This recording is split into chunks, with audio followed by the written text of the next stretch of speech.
आपने अपने आस पड़ोस में देखा होगा कि कोई एक इंसान होगा कि सबके कहीं भी देख लो आप अपने, जहां आप रहते हैं, आपके गांव, आपके शहर में, आपकी नजर में ऐसा कोई आदमी होगा कि जिसकी स्थिति एक समय बहुत खराब थी, जिसके पास कुछ नहीं था, है ना, बहुत गरीब स्थिति थी। लेकिन आज उसकी स्थिति बदल गई है, कहीं ना कहीं हो सकता है उसके जो बच्चे हैं वो बहुत आगे निकल गए। अच्छा, ऐसा भी नहीं कि उसके बच्चे बहुत ज्यादा पढ़े, क्योंकि उसके पास पढ़ाने के लिए पैसे भी नहीं होंगे, लेकिन फिर भी उसके बच्चे कहीं ना कहीं बहुत आगे बढ़ गए जीवन में, और आज उस व्यक्ति के पास सब कुछ हो गया। दूसरा व्यक्ति आपने ऐसा भी देखा होगा कि जिसके पास एक समय सब कुछ था, बहुत पैसा भी था, उसने अपने बच्चों को बहुत बड़े स्कूल में पढ़ाया, अंग्रेजी स्कूल में पढ़ाया, है ना, लेकिन फिर भी कहीं ना कहीं आज स्थिति खराब है। क्या कारण है आप बताओ? जबकि उसके पास तो पैसा था, स्कूल, बड़े अंग्रेजी स्कूल में बच्चे पढ़े थे। कारण है कर्मा, कारण है नियति।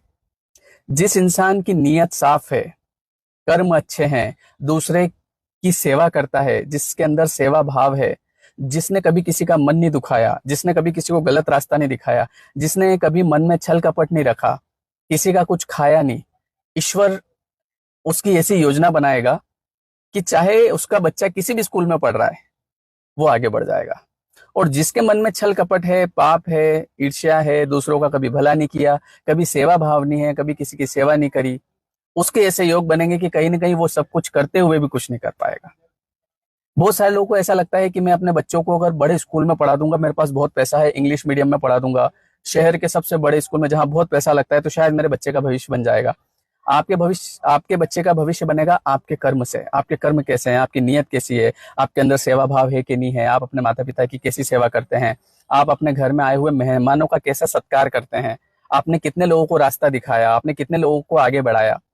इस पे डिपेंड करता है कि आपका बच्चा कहाँ जाएगा। और अगर आपको लगता है कि केवल पैसा लगा देंगे और फिर आप चाहे कुछ भी करो, योग ही नहीं बन पाएंगे। चाहे वो कहते ना, चाहे लाख करे चतुराई, कर्म का लेख मिटे ना रे भाई। इसलिए कर्म अच्छे रखो, क्योंकि अगर ऐसा होता है कि केवल जो इंग्लिश मीडियम में पढ़े हैं, जो बड़े स्कूल में पढ़े हैं, वही आगे निकलते, तो शायद मुझे लगता है हमारा कभी नंबर ही नहीं आता। क्योंकि मैं आपको बताऊं कि मुझे 11th क्लास में जाके ये पता चला कि इंग्लिश मीडियम भी जैसा कुछ होता है।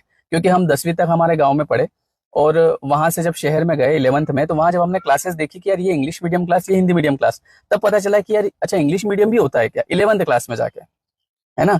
तो इसलिए कर्म अच्छे रखो, फिर आप चाहे कहीं भी पढ़ रहे हो, है ना, आप किसी भी स्कूल में पढ़ रहे हो, छोटे स्कूल में भी पढ़ रहे हो, तो भी ईश्वर ऐसी योजना बनाएगा, आप टॉप पे पहुंच जाओगे। और आप अपने आसपास ऐसे लोग देख सकते हैं। अगर वास्तव में आपने अपने आसपास ऐसे लोग देखे हैं तो कमेंट करके बताइए। Thank you.